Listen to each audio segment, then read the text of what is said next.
მნიშვნელოვანი შეხვედრა და ძალიან მნიშვნელოვანი შეთანხმება იმაზე, რომ მუდმივად გავცვლით მოსაზრებებს და გავცვლით ჩვენს პოზიციებს ამ ასე ვთქვათ საქართველოში მიმდინარე საკითხებთან დაკავშირებით. ყველა სპეციალისტი, ექსპერტი, ვინც აქ არის,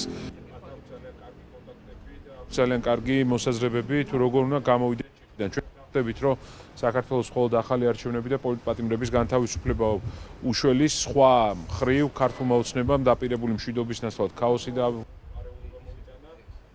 მხოლოდ დაამშვიდებს როგორც ქვეყნის შიგნით, ასევე საგარეო ასპარეზზე ერთობლივი, ასე ვთქვათ, მუშაობა. გეტყვით, ჩვენ ვისაუბრეთ რა უნდა იყოს ჩვენი ქმედებები ქვეყნის შიგნით, ჩვენი მთავარი სამიზნე რა თქმა უნდა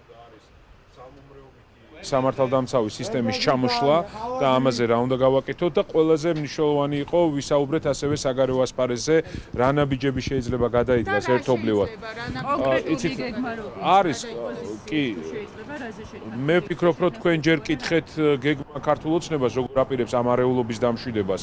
მე ვკითხეთ ჩვენ. ეხლა რაც შეეხება ჩვენს პოზიციას, ჩვენი ამოცანა არის რომ კოორდინაცია პოლიტიკურ პარტიებს ექსპერტულ ჯგუფებს საზოგადოებას შორის იმისთვის რომ უფრო და უფრო მძლავრი იყოს წინააღმდეგობა რომელსაც უწევთ არალეგალურ ხელისუფლებას. დღეს მიღწეული მიზანი რაც არის, ამაზე შემიძლია ვთქვა აღიარება ქართულ ოცნების რეჟიმს არ აქვს და ძალიან მნიშვნელოვანია ასევე რაზეც ვიმუშავებთ ერთობლივად არის რომ გარდა ბალტიისპირეთის ქვეყნებისა სხვა სახელმწიფოებში ხდეს სანქცირება იმ ადამიანების, რომლებიც აყალბებენ ორგანიზებს თუ არა ამ არეულობას, ბატონო გიორგი. ესე ვერ უპასუხებ. თქვენ ორგანიზებთ თუ არა ამ არეულობას და ამ აქციებს, ოპოზიცია ორგანიზებს თუ არა სინამდვილეში ამ აქციებს და ამ არეულობას. ადამიანი გელოდებათ, მე გითხარით რომ 5 წუთი. სინამდვილეში თუ ერთდროულად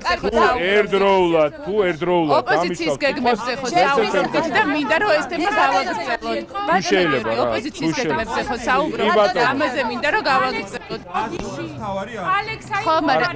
ხო ჩამოსული საქართველოში ვინმე რუსი ალექსაი ლობარევი, რომელიც დადასტურებულად შეგვიძლია ვთქვათ, რომ ქართველი კოლეგების მოწვევით იყო საქართველოს ჩამოსული და თავად უთითებს, რომ არის რუსეთის სამართალდამცავი ორგანოების პროფკავშირთა ასოციაციის ხელმძღვანელი. ასევე ჩნდება ეჭვი, რომ ის მუშაობს რუსულ სპეცსამსახურებზე. ასეთი ადამიანი რეჟიმი, რომელმაც მოიტანა არეულობა და ქაოსი ამ ქვეყანაში, რა თქმა უნდა, მისთვის მაშველი რგოლი არის რუსი პროპაგანდისტები, რუსი სხვადასხვა ტიპის, ასე ვთქვათ, აქტორები, რომელთა მეშვეობითაც ბევრ დეზინფორმაციის გავრცელებას ცდილობენ ტელეკომპანია იმედის და მათ შორის პოსტივის მეშვეობით. მაგალითად, ეს ადამიანი დარწმუნებული ვარ, გმირი იქნება პოსტივის და იმედისთვის. აი 100% დარწმუნებული ვარ, კი, თქვენ ხართ ერთ-ერთი მთავარი სიყალბის მატირაჟირებელი, რომლის მეშვეობითაც უნდა ტყუილი მოახვიოს თავს საზოგადოებას ივანიშვილის რეჟიმმა. როგორც კი თქვენ ამ სიყალბეს შეეშვებით, მერწმუნეთ რეჟიმი დასუსტება.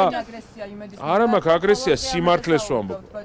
სიმართლეს ვამბობ, თქვენ ხართ გამყალბებლები, თქვენ მაგალითად შეგიძლიათ ჩემი სიტყვა გააყალბოთ, თქვენ შეგიძლიათ ყალბი ნარატივი შეგნეთ. ძალიან ბევრი. მაგალითად ბოლო კარდი რაც ჰქონდათ ჩემი, დადებული იყო სიყალბე.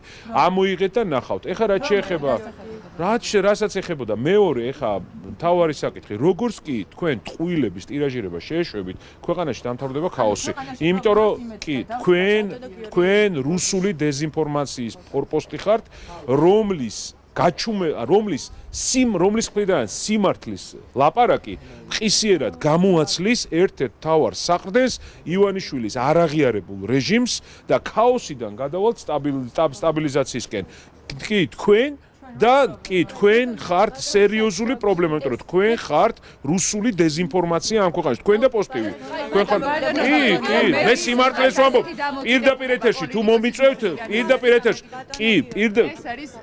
თქვენ როდესაც თქვენ არა ობიექტური თავდასხმები. ბატონო გიორგი, მედიის წარმომადგენლებზე ასეთი თავდასხმები. სიმართლეს ვამბობ, რამეში დაგესხით. მაშინ როდესაც კითხვებზე პასუხები არ აქვს, მისაღებია. ტირაჟორები და მეტი არაფერი რა.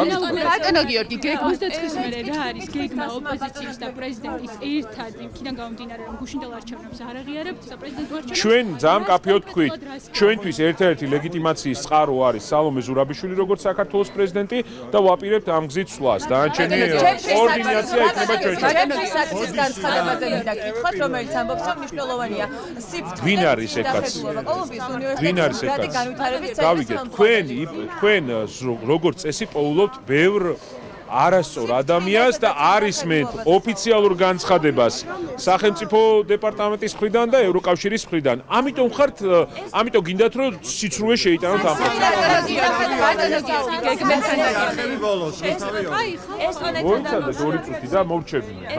დაკავშირებით უნდა გითხოთ აი ეს ციებთან ესტონეთმა ძალიან კარგი და სერიოზული ნაბიჯი გადადგა, დარწმუნებული ვარ ეს იქნება გადამდები და ნახავთ სხვა ქვეყნებსაც, რომელიც ამ ნაბიჯს გადადგა.